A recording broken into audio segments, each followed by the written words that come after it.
स्वागत छ भाइ बहिनीहरुलाई नेपाल अनलाइन स्कुलमा। आज हामी सी 2075 को क्वेशन पेपर पुरै सल्भ गर्नेछौँ, जुन तपाईहरुको सिनियरहरुलाई पहिले लास्ट इयर सोधिएको थियो। त्यो पेपर हामीहरु पुरै सल्भ गर्नेछौँ। जस्तै हामीहरु ग्रुप सी बाट सुरु गर्नेछौँ। Group C first of all गर्नेछौँ, त्यसपछि ग्रुप बी र ग्रुप ए अन्त्यमा गर्नेछौँ। हामीहरुको ग्रुप सी बाट भनेको म्याक्सिमम मार्क्स हुन्छ, सो त्यहाँ चाहिँ लङ क्वेशनहरु हुन्छन्। सो हामीहरु त्यहाँबाट सुरु गर्नेछौँ है। सो मैले फर्स्ट अफ अल हामीहरुको ग्रुप सी मा फर्स्ट क्वेशन भनेको हामीहरुको के हुन्छ त? फर्स्ट क्वेशन भनेको हामीहरुको हुन्छ सेटको क्वेशन हैन। जस्तै मैले क्वेशन लेखे है। अब जस्तै मैले यहाँ क्वेशन लिएको छु हैन। क्वेशन नम्बर 11 तपाईहरुलाई सोधिएको क्वेशन हो यो। So out of students appeared in an examination 80% passed in social studies भनेको छ। 80% विद्यार्थी चाहिँ हामीहरुको सोशल स्टडीजमा पास भएका छन् र त्यसपछि हामीहरुको 75% स्टुडेन्ट्सहरु चाहिँ म्याथमा पास भएको छ भनेर भनेको छ टोटल स्टुडेन्ट्समा, र 5% स्टुडेन्ट चाहिँ दुईटै सब्जेक्टमा फेल भएछन्। सो हामीहरुको पास अनि फेलको कुरा गरेको छ। सो कम्प्लिमेन्ट पनि छ यसमा। सो हामीहरुको 300 students were passed in both the subjects, then भन्छ हामीलाई 300 जना विद्यार्थी चाहिँ टोटलमा हामीहरुको दुईटै सब्जेक्टमा पास भएका छन्। सो हामीहरुको question number first, draw a Venn diagram to illustrate the above information. First of all हामीहरुलाई के इन्फर्मेसन गिभन छ हामीले त्यो सबै कुराहरु भेन डायग्राममा देखाउनु पर्ने हुन्छ। फर्स्ट पोइन्ट हामीहरुको। त्यसपछि find the number of students appeared in an examination. Total number of students कति जना अपियर भएका छन् त एक्जाममा भनेर त्यो पनि हामीले क्याल्कुलेट गर्नुपर्ने छ। र त्यसपछि find the number of students who passed in mathematics only. म्याथमेटिक्समा पास हुने, म्याथमेटिक्स ओन्ली हैन, म्याथमेटिक्समा पास हुने स्टुडेन्ट चाहिँ कति जना छन् हामीले त्यो पनि क्याल्कुलेट गर्नुपर्छ। पास्ड इन ओन्ली म्याथमेटिक्स हो यो, ओन्ली म्याथमेटिक्स। म्याथमेटिक्समा मात्र पास हुने जना कति जना छन् त्यो पनि क्याल्कुलेट गर्नुपर्ने छ। सो फर्स्ट अफ अल अब हामीहरुको फर्स्ट अफ अल काम भनेको चाहिँ भेन डायग्राममा गिभन इन्फर्मेसनलाई देखाउने भयो।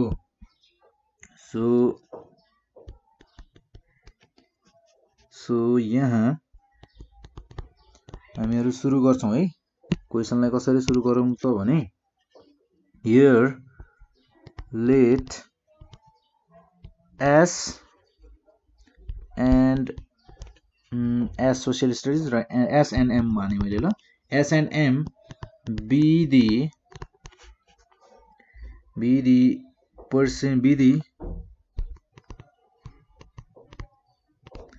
number of students passed in social studies and mathematics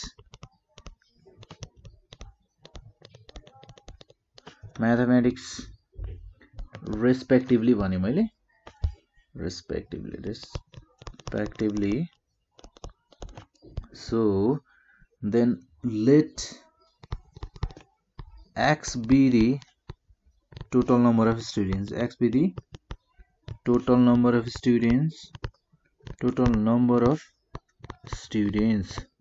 हामीहरुको x भनेको टोटल नम्बर अफ स्टुडेन्ट्स छन् भनेर मैले माने ल। फर्स्ट अफ अल हामीहरु भेन डायग्राम बनाऊ।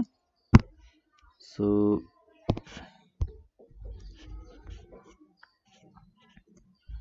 मैले यहाँनिर नै बनाए ल, यहाँनिर बनाउँछु।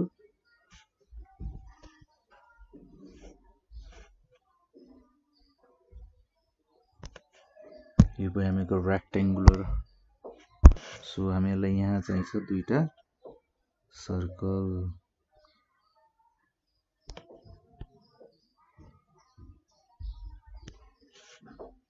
यो भयो हामीहरुको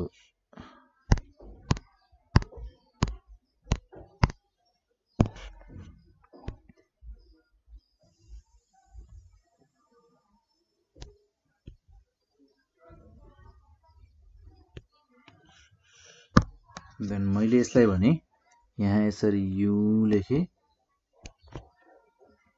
यु भनेको हामीहरुको युनिभर्सल, हामीहरुको टोटल भन्ने बुझाउने भयो युले। सो एस भने मैले यसलाई दिएँ एम। देन हामीलाई गिभन के छ त 80% passed in social studies 80% pass भएका छन् सोशल स्टडिजमा र हामीहरुको 75% पास भएका छन् म्याथमा र 5% फेल भएका छन् दुईटै सब्जेक्टमा 75% पास भएको छन् हामीहरुको म्याथमा र 5% फेल भएका छन् र भने 5% फेल भएका स्टुडेन्ट्स भनेको हामीहरुका कम्प्लिमेन्ट तिर आउने भए यानी कि बाहिर हामीहरुको सर्कल भित्र नपरेर बाहिर पर्ने भए दुईटैमा फेल भएका स्टुडेन्टहरु भए सो अब हामी सुरु गर्छौं क्वेशन नम्बर 2 को लागि यानी कि हामीले टोटल नम्बर अफ स्टुडेन्ट्स निकाल्नु छ सो हामीहरुलाई एउटा फर्मुला त थाहा छ होला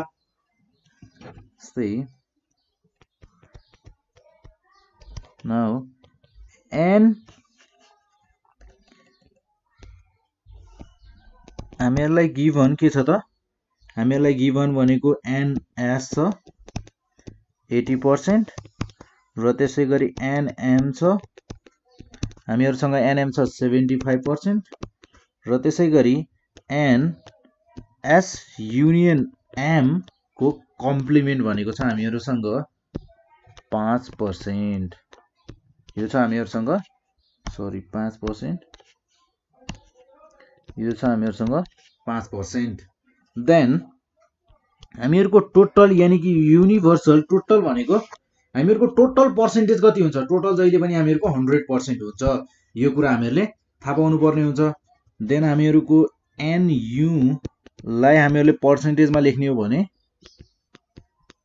100% लेख्ने हो 100% भनेको हामीहरुको टोटल नम्बर अफ स्टुडेन्ट्स अब अहिले हामीलाई टोटल नम्बर अफ स्टुडेन्ट्स चाहिँ थाहा छैन सो nu हामीहरुको nu भनेको के हुन्छ त na plus nm minus n a intersection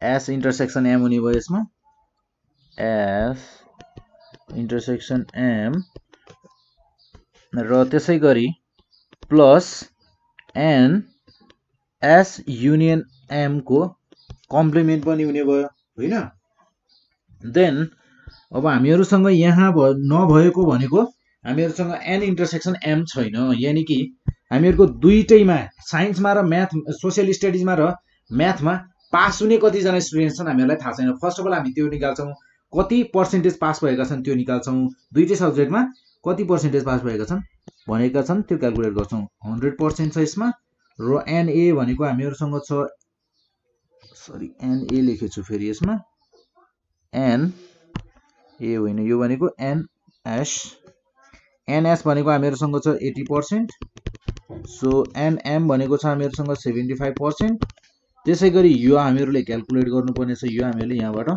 find गर्छौं देन यो छ हामीहरुसँग 5% सो और मैले n s इंटरसेक्शन m लाई लेफ्ट साइडमा ल्याए र राइट साइडमा मेरो टोटल हुने भयो 160% minus 100%. So therefore n s intersection m यानी कि हामीहरुको दुईटै सब्जेक्टमा पास हुने कति जना रहेछन् त 60% स्टुडेन्ट्स भनेका हामीहरुका दुईटै सब्जेक्टमा पास भएका छन् र अर्को कुरा here we have हामीहरुसँग के छ हामीहरुलाई क्वेशनले यहाँ एउटा कुरा दिएको थियो 300 students were passed in both the subjects भनेको थियो यानी कि हामीहरुको n s intersection m is equals to हामीहरुको 300 स्टुडेन्ट्स 300 हामीहरुलाई गिभन छ देन अब हामीहरु क्याल्कुलेट गर्छौं 60% भनेको कति रहेछ भने 60% भनेको कति रहेछ 300 स्टुडेन्ट्स रहेछन् देन हामीहरुको अब 60% जुन आएको छ 60% स्टुडेन्ट्स भनेको हामीहरुका दुईटै सब्जेक्टमा पास भएका स्टुडेन्ट्स भए इंटरसेक्सन छ सो अब हामीहरुको 60% भनेको सो 60% अफ कतिको हो त x जुन हामीहरुको टोटल नम्बर अफ स्टुडेन्ट्स छ त्यहाँबाट हामीहरुको 60% स्टुडेन्ट के भएका छन् त दुईटै सब्जेक्टमा पास भएका छन् र हामीहरूलाई दुईटै सब्जेक्टमा पास भएका स्टुडेन्ट्सको नम्बर दिएको छ 300। सो अब हामीहरूको यहाँबाट हामीले क्याल्कुलेट गर्न सक्छौँ x को value 60/100 into x is equals to 300. So therefore x is equals to 300 into 100 upon 60. 0 cancel out, then 6 5 30 then 0. So हामीहरूको टोटल नम्बर अफ स्टुडेन्ट्स कति जना रहेछन् त 500 जना विद्यार्थी रहेछन्। 500 जनामा हामीहरूको 300 जना दुईटै सब्जेक्टमा पास भएका छन् र हामीहरूको टोटल हामीले के निकाल्नु पर्यो टोटल नम्बर अफ स्टुडेन्ट्स निकाल्नु पर्ने थियो। फर्स्ट पोइन्ट भयो, सेकेन्ड पोइन्ट भयो र हामीहरूको लास्ट पोइन्ट भनेको find the number of students who pass only in mathematics. अब हामीहरूको टोटल नम्बर अफ स्टुडेन्ट्स आइसकेपछि त हामीहरूले म्याथमा मात्र कतिजना पास भएका थिए त्यो पनि हामी इजिलीसँग क्याल्कुलेट गर्न सक्छौँ। जस्तै अब यहाँनिर कसरी क्याल्कुलेट गर्न सक्छौँ भने यसलाई हामीहरूको students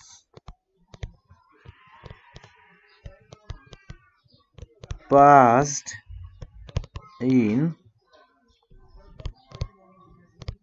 maths only is equals to हामीहरू लेख्न सक्छौँ 75% माइनस कति पर्सेन्ट हो इन्टरसेक्सनमा हामीहरूको कति पर्सेन्ट आएको छ 60%।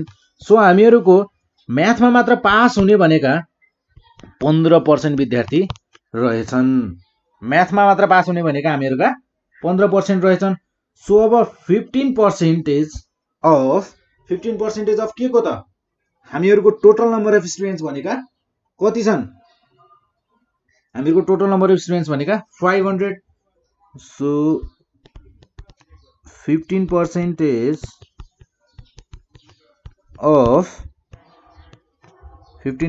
of 500। अब 15% of 500 भनेको कति हुन्छ 15/100 into 500 0 cancel out 15 5 जा कति हुने भयो 75। सो हामीहरूको अब हामीहरू लास्टमा लेख्न सक्छौँ हामीहरूलाई के निकाल्न भनेको थियो टोटल नम्बर अफ स्टुडेन्ट्स र हामीहरूको students passed in only math भनेर र हामीहरूले लेख्न सक्छौँ लास्टमा के लेखिदिने भने therefore the required number of students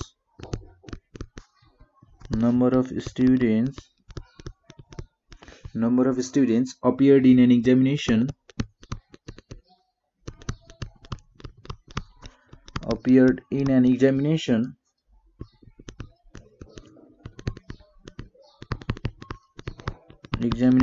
is 500 and the students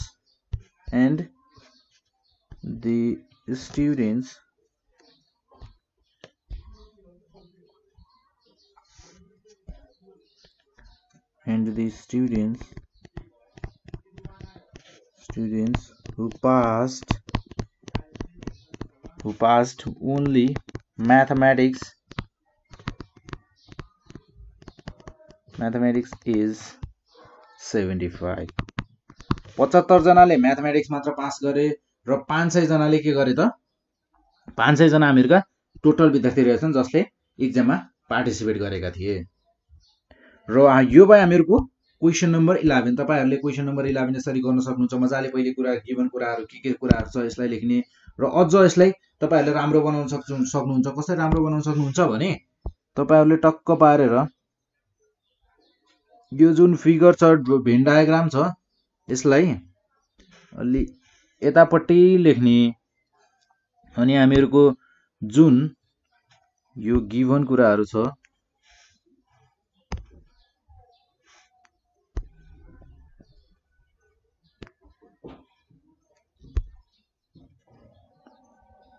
यो गिवन कुराहरुलाई चाहिँ तपाईहरुले यतातिर लेख्न सक्नुहुन्छ। देन यहाँ लेखिदिने भेन डायग्राम भनेर लेखिदिने।